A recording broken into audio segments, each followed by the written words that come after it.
اس کے علاوہ ادارہ حاضہ تقریباً 500 مدارس اور مکاتب میں زیر تعلیم بچوں اور جوانوں کو اسلامی تعلیم کے زیور سے آراستہ کرنے میں اپنا کردار ادا کر رہا ہے۔ دعوت اسلام ایک ایسا کام ہے جس کو فروغ دینے کے لیے ہم سب کو باہمی تعاون کرنا چاہیے۔ ادارہ آپ سب کو اس کار خیر میں شرکت کی دعوت دیتا ہے تاکہ اسلامی تعلیمات کو دنیا بھر میں عام کیا جا سکے۔ دعا ہے کہ خداوند منان بحق محمد و آل محمد اللہم صلی علی محمد و آل محمد ہم سب پر اپنی رحمتیں اور برکتیں نازل فرمائے۔ شیخ یوسف علی نفسی، وکیل حضرت آیت اللہ عظمیٰ سیستانی۔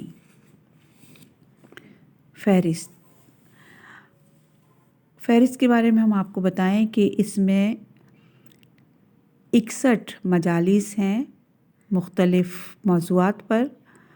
امام علی کی شہادت سے شروع ہوئی ہے اور یہ امام حسین کی شہادت پہ اور مختلف مصائب کے متعلق اس میں مجالس موجود ہیں، 61 مجالس۔ فہرست کے بعد حرف آغاز ہے جعفر صالحان 3 شوال 1420 ہجری، جنہوں نے تحقیق و تنوین کی ہے جعفر صالحان نے، وہ حرف آغاز کرتے ہیں اس طریقے سے: بسم اللہ الرحمن الرحیم۔ ایک دن میں گوشہ تنہائی میں بیٹھا اپنے نفس کا محاسبہ اور اپنے دفتر عمل کی ورق گردانی کر رہا تھا۔ جس قدر غور کرتا دفتر عمل میں گھاٹا ہی گھاٹا نظر آتا اور عقبہ کی گزرگاہوں کو عبور کرنا دشوار لگ رہا تھا۔ میں اپنے آپ سے خود کلامی کرنے لگا کہ قافلہ تو چلا گیا اور تو محو خواب رہا۔ اب تیرے سامنے ایک لق دق صحرا ہے، تو کہاں جائے گا؟ کس سے نشان منزل کا پتہ پوچھے گا اور کیسے گزر بسر ہوگی؟ تو خالی ہاتھ ان ہولناک منزلوں کا جو تیرے سامنے ہے کیسے طے کرے گا؟ انہی خیالوں میں گم تھا کہ اچانک امید کی ایک کرن چمکی۔ میرے پریشان دل کے اندر سے آواز آئی کہ اے وہم و خیال میں سرگرداں، اگر تو ساحل مراد تک پہنچنا چاہتا ہے تو نجات کی کشتی میں سوار کیوں نہیں ہو جاتا؟ کیا تو بھول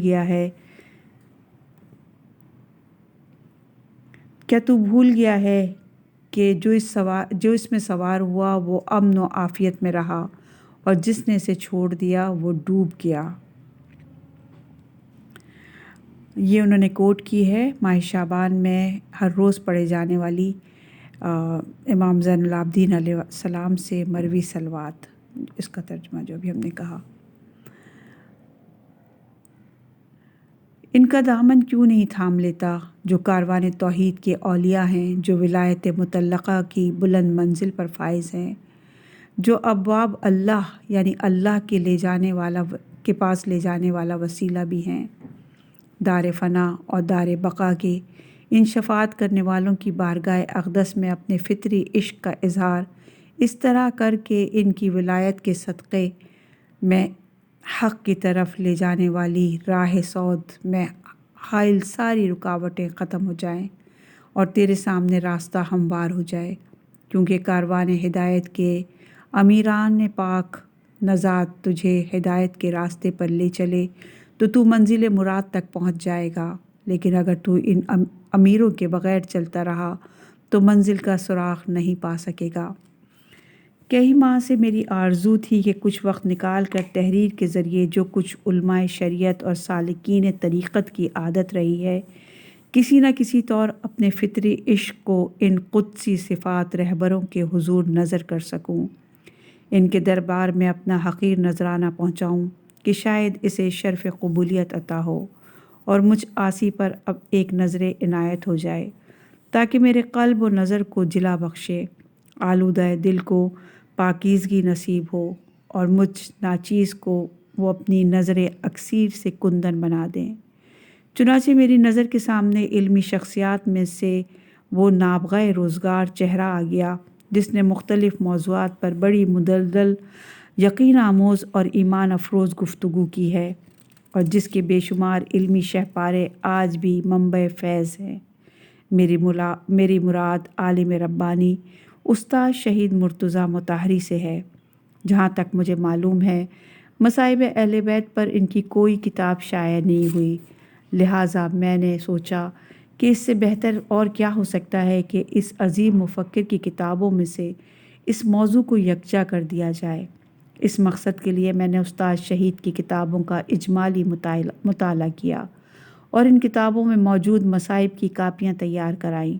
اس کے بعد قدر تحقیق کے ساتھ، جیسا کہ آپ مشاہدہ فرما رہے ہیں، یہ کتاب مرتب کی، اور اس توفیق پر میں اللہ تعالیٰ کا بہت شکر گزار ہوں۔ اس تمہید میں چند امور کی یاد دہانی مفید ہے۔ نمبر 1، اس کتاب میں استاد شہید کی 61 مجالس سے مصائب اہل بیت جمع کیے گئے ہیں، جو کہ ذاکرین کی ضرورت کو کافی حد تک پورا کر سکتے ہیں۔ نمبر 2، مصائب کی تدوین و ترتیب میں استاد شہید کے چمکیلے اسلوب تحریر و تقریر کو محفوظ رکھنے کی حتی المقدور کوشش کی گئی ہے۔ نمبر 3، استاد شہید کے بیان کردہ مصائب زیادہ تر تقریری صورت میں تھے، چونکہ تقریر میں اس بات کا امکان پایا جاتا ہے کہ بعض کلمات حذف ہو گئے ہوں، لہٰذا استاد شہید کی تحریروں اور دیگر تقریروں میں جو مصائب مل سکے ان کی اصل ماخذ کے ساتھ تبدیق کی گئی ہے، اور اگر کہیں راویوں کے حلقوں یا تاریخی ماخذوں میں کوئی بات کسی اور انداز سے بیان ہوئی ہے تو حاشیے میں اس کی وضاحت کر دی گئی ہے۔ نمبر 4، دور حاضر میں دشمنان اسلام کی ثقافتی یلغار کے مقابلے میں ہر فرد کی عموماً اور نوجوان نسل کی خصوصاً اہم ترین ضرورت استاد شہید کے خیالات و نظریات اور ان کی آراء و تجاویز سے واقفیت ہے۔ اس لیے مناسب معلوم ہوتا ہے کہ ہمارے ذاکرین استاد شہید کے بیان کردہ مصائب کو ان کی کتابوں کا نام لے کر بیان کریں، تاکہ انہوں نے علمی، ثقافتی اور تبلیغی میدانوں میں جو مؤثر اور گراں بہا خدمت انجام دی ہے ان کا اعتراف کیا جا سکے۔ امید ہے کہ اس طرح ہمارے نوجوانوں کو فکری بالیدگی نصیب ہوگی اور مجالس کو علمی استناد حاصل ہوگی۔ نمبر 5، اس کتاب کی تمام تر خوبیاں استاد کے علمی اور عملی جہاد، خلوص، باطنی پاکیزگی اور کاشان نبوت سے ان کی والہانہ عشق کی مرہون منت ہیں، اور اس میں جو کمی ہے وہ مجھ ناچیز کی کمائی کی سمجھی جائے۔ اس تمہید کے اختتام پر ہم ایام عزا کے دوران استاد شہید سے پوچھے گئے ایک سوال کا جواب نقل کر رہے ہیں، جس میں انہوں نے ذکر مصائب کی ضرورت اور اہمیت اور اس کے فلسفے کی وضاحت فرمائی تھی۔ ذکر مصائب کی ضرورت اور اس کا فلسفہ۔ کل ایک جوان نے مجھ سے سوال کیا تھا، لہٰذا میں اسی حوالے سے ایک نکتہ آپ کی خدمت میں عرض کرنا چاہتا ہوں۔ در حقیقت میں نے کبھی بھی اس بات پر اصرار نہیں کیا کہ ہر مجلس کے آخر میں لازمی طور پر مصائب بیان ہونے چاہیے۔ اگر مجلس اس مقام پر ہو جہاں سے میں دوسری طرف بڑھ سکتا ہوں تو میں مصائب بیان نہیں کرتا، لیکن اکثر مجلسوں میں، خاص کر ایام عزا میں مختصر ہی صحیح میں مصائب ضرور بیان کرتا ہوں۔ اس جوان نے مجھ سے پوچھا کہ آیا ذکر مصائب کی کوئی ضرورت یا افادیت بھی ہے؟ اگر ہمارا مقصد مکتب حسینی کا احیا ہے تو کیا اس کے لیے بھی مصائب کربلا کا تذکرہ کرنا ضروری ہے؟ میں نے اس سے کہا، جی ہاں، یہ وہ حکم ہے جو ائمہ اطہار نے ہمیں دیا ہے، اور اس حکم کا ایک فلسفہ بھی ہے۔ اگر کسی مکتب میں سچے جذبوں کی حرارت نہ ہو اور وہ محض فکر و فلسفے کا خشک مجموعہ ہو تو لوگوں کی روح پر اثر انداز نہیں ہو سکتا اور ہمیشہ باقی نہیں رہتا۔ لیکن اگر کوئی مکتب دلوں کو گرمانے اور انسانوں کو اپنی طرف کھینچ لینے کی قوت رکھتا ہو تو یہی جاذبیت اس مکتب کو زندہ رکھتی ہے۔ کسی مکتب کا فلسفہ ہی اس مکتب کو آشکار کرنے میں بنیادی کردار ادا کرتا ہے اور اسے نطق بخشتا ہے، یعنی اسے منطقی بنا دیتا ہے۔ بے شک جذبات میں ہلچل مچا دینے والے ایسے ہی فلسفے کا نام مکتب حسین ہے جو آج تک زندہ و پائندہ ہے۔ ہمیں اس فلسفے کو سمجھنا چاہیے اور اس کی قدر کرنی چاہیے۔ اگر ہم